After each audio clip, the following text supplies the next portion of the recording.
विद्युत क्षेत्र की तीव्रता। परिभाषा उसी तरह से है। तो देखो, विद्युत क्षेत्र के किसी बिंदु पर परीक्षण आवेश पर लगने वाले बल को उस बिंदु पर विद्युत क्षेत्र की तीव्रता कहते हैं। कहने का मतलब ये है, पहले आपको ये लिख लेना, ये विद्युत क्षेत्र हो गया। क्या हो गया?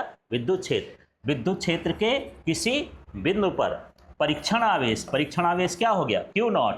जितने बल का अनुभव करता है वो उसके विद्युत क्षेत्र की तीव्रता कहलाती है। विद्युत क्षेत्र को इलेक्ट्रिक फील्ड इंटेंसिटी बोलते हैं, इसलिए किससे दर्शाते हैं? ई से, है ना। अब इस घेरे का नाम लो विद्युत क्षेत्र, घेरे का नाम लो विद्युत क्षेत्र में, फिर इसका नाम लो किसी बिंदु पर, फिर इसका नाम लो परीक्षण आवेश। जितने बल का अनुभव करता है उसे उस बिंदु की विद्युत क्षेत्र की तीव्रता कहते हैं।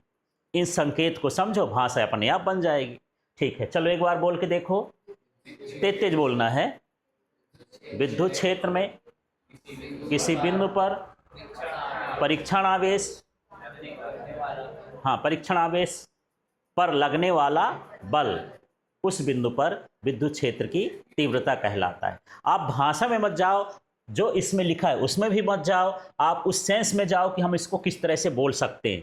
कोई जरूरी नहीं कि यही लाइन पढ़ना है, बस देखना, थोड़ा इसका अंदाजा लगाना मेरे ये एक्शन का, है ना। इसको क्या बोलेंगे? विद्युत क्षेत्र में किसी बिंदु पर परीक्षण आवेश पर लगने वाले बल को उस बिंदु पर विद्युत क्षेत्र की तीव्रता कहते हैं।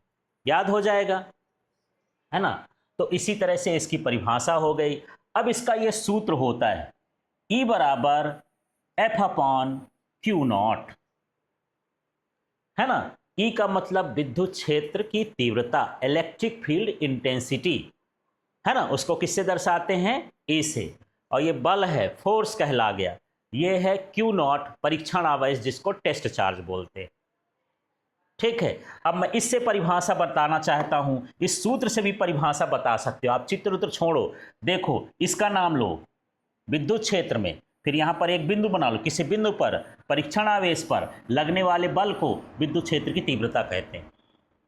यहां से परिभाषा बन जाएगी। चलो, इसका नाम लो विद्युत क्षेत्र में, फिर इसका नाम लो किसी बिंदु पर, फिर इसका नाम लो परीक्षण आवेश पर, फिर इसका नाम लो लगने वाले बल को उस बिंदु पर विद्युत क्षेत्र की तीव्रता कहते हैं। चक्कर लगाओ, बन जाएगा, है ना। तो सूत्र से ही परिभाषा बन जाती है। याद नहीं करना है आपको, सूत्र याद करना है, इनका नाम जानना है सीधे सीधे।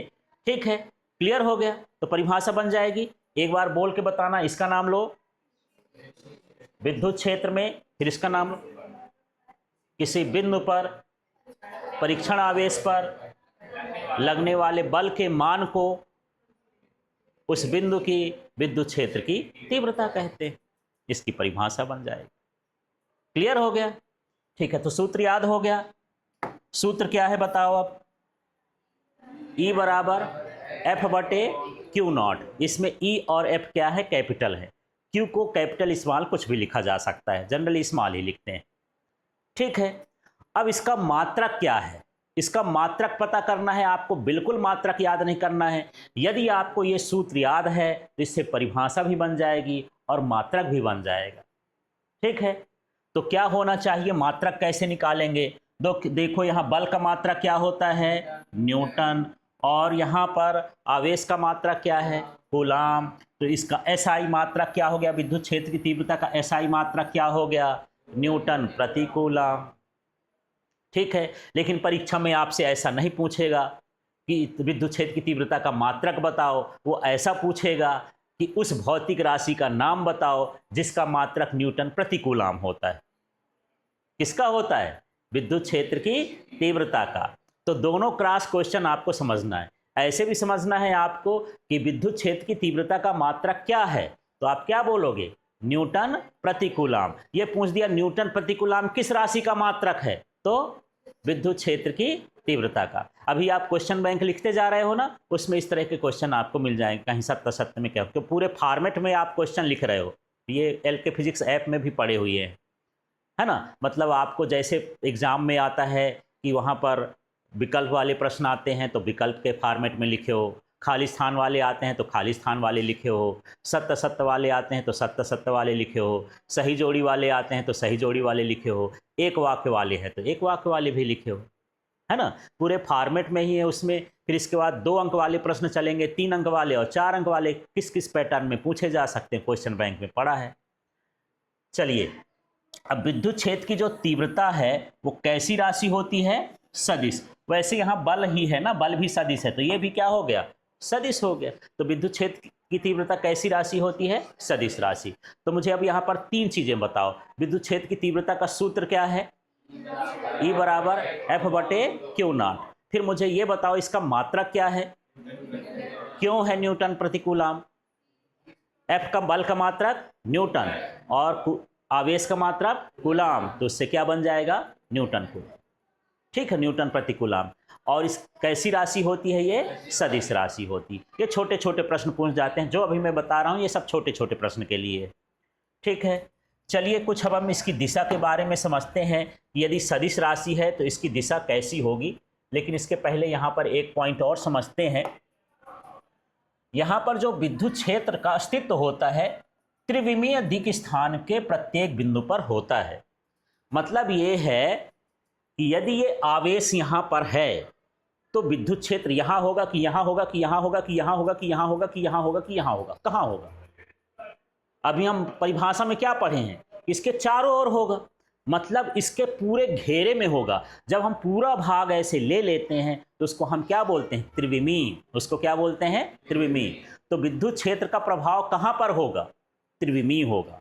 जैसे मेरा चेहरा है तो मेरा चेहरा एक विमीय है, इधर ही होगा, तो इधर नहीं होगा, इधर नहीं होगा, इधर नहीं होगा।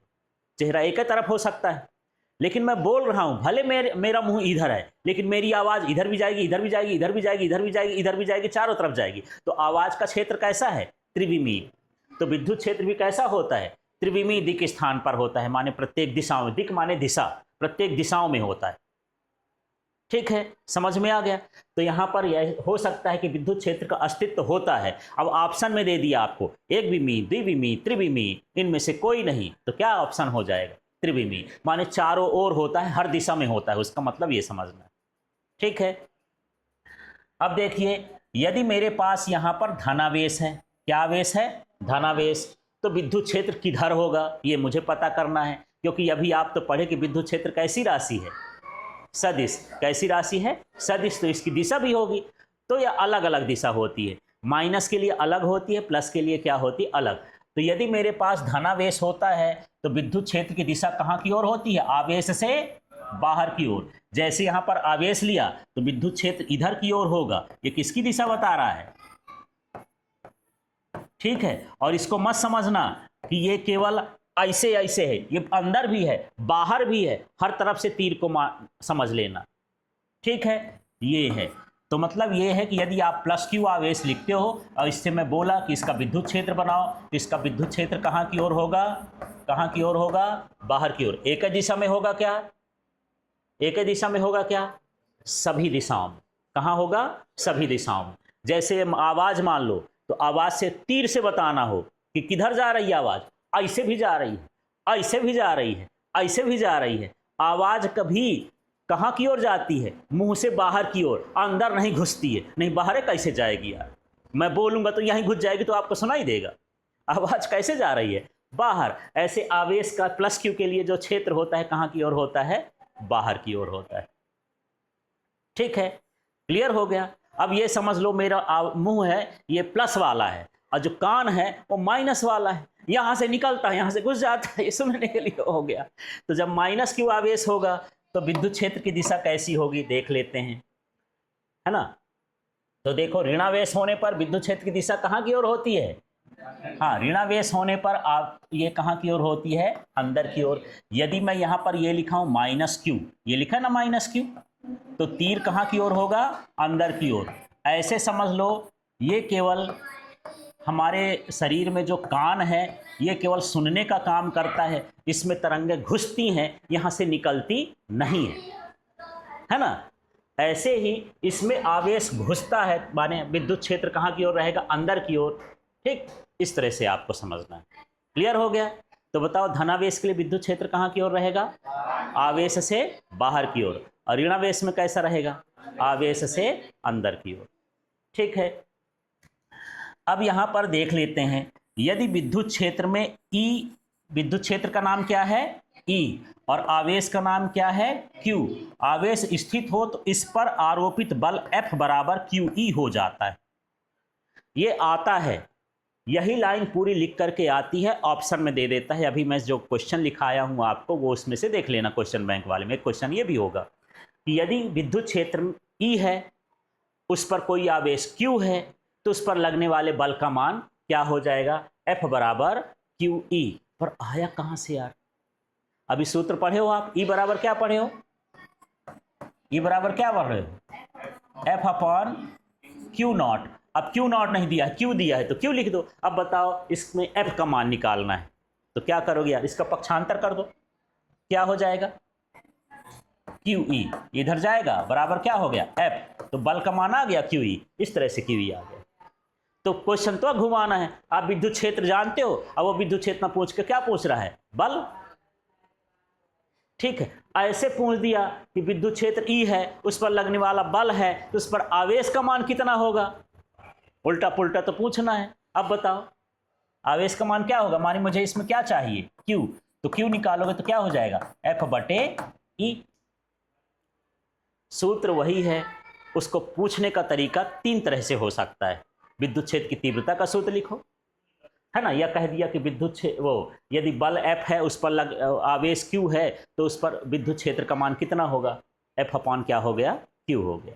फिर पूछ दिया कि यदि विद्युत क्षेत्र E है, आवेश Q है, तो उस पर लगने वाले बल का मान क्या है, तो क्या हो गया QE। फिर यहाँ पर पूछ दिया कि यदि बल का मान F है, विद्युत क्षेत्र E है, आवेश का मान क्या होगा, तो क्या होगा, इसी को घुमाओ फिराओ यार, है ना, क्लियर हो गया। जैसे आप लोग पढ़ते हो ना, चाल बराबर क्या होता है, दूरी बटे समय, ये सूत्र पढ़ लिए, आपको खूब याद है। अब पूछ दिया दूरी बराबर क्या है, इसी को ना देख के बनाओगे, क्या बनेगा दूरी बराबर, इसको इधर भेज दोगे, चाल गुणे समय। फिर पूछ देगा यार समय बराबर क्या है, तो क्या बोलोगे दूरी बटे चाल। ऐसे इसमें पूछ दिया यदि बल F है, Q आवेश Q है, तो विद्युत क्षेत्र क्या है, E बराबर F बटे Q। फिर पूछ दिया यदि बल F है, विद्युत क्षेत्र E है, तो आवेश क्या है, तो Q बराबर F अपॉन E। फिर पूछ दिया कि यदि आवेश Q है, विद्युत क्षेत्र E है, तो बल कितना है, तो इसी को तो घुमा फिरा रहा है, इसी सूत्र को, F इक्वल टू क्या हो गया QE। ठीक है, कोई डाउट तो नहीं इसमें। चलिए आगे बढ़ते हैं। जो आवेश विद्युत क्षेत्र उत्पन्न करता है वो कौन सा आवेश क्या कहलाएगा, स्रोत आवेश कहलाएगा। जैसे मैं बोल रहा हूं तो मेरी आवाज निकल रही है, आप सुन रहे हो, मैं क्या कहलाया, स्रोत। आप सुन रहे तो क्या कर रहे हैं, परीक्षण आवेश कहला गए। आप बोलोगे तो आप स्रोत कहला जाओगे, अब मैं सुनने वाला श्रोता कहला जाऊंगा। ठीक है, ऐसे ही जो आवेश विद्युत क्षेत्र उत्पन्न करता है उसको हम क्या बोलेंगे, स्रोत आवेश, और जो उसका पता लगाता है उसको हम क्या कहते हैं, परीक्षण आवेश। जैसे मैं यहाँ पर आवेश बना दिया, अब मैं जानना चाहता हूँ इस आवेश का प्रभाव कितना है, इस आवेश का क्या पता करना है, प्रभाव। तो यहाँ पर इसको टेस्ट करने के लिए मान लो मैं यहाँ तक देख रहा हूँ कि हाँ यार यहाँ तक बल लग रहा है, तो ये इसका प्रभाव पता लगाता है। इस आवेश का नाम क्या हो जाएगा, परीक्षण आवेश, और जो ये उत्पन्न कर रहा है वो क्या कहलाया, स्रोत आवेश। ठीक है, स्रोत आवेश समझ में आया, जो विद्युत क्षेत्र उत्पन्न करेगा, अपने चारों ओर जो विद्युत क्षेत्र उत्पन्न करेगा वो क्या कहलाएगा, स्रोत, और जो विद्युत क्षेत्र का पता लगाएगा वो क्या कहलाएगा, परीक्षण आवेश। ठीक है,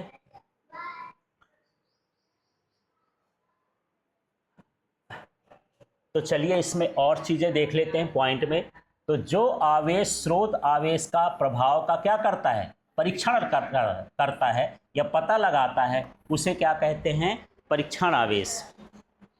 ठीक है, और परीक्षण आवेश पहले भी बताया था कि इसका परिमाण कितना होता है, 1 कूलाम, एक भर नहीं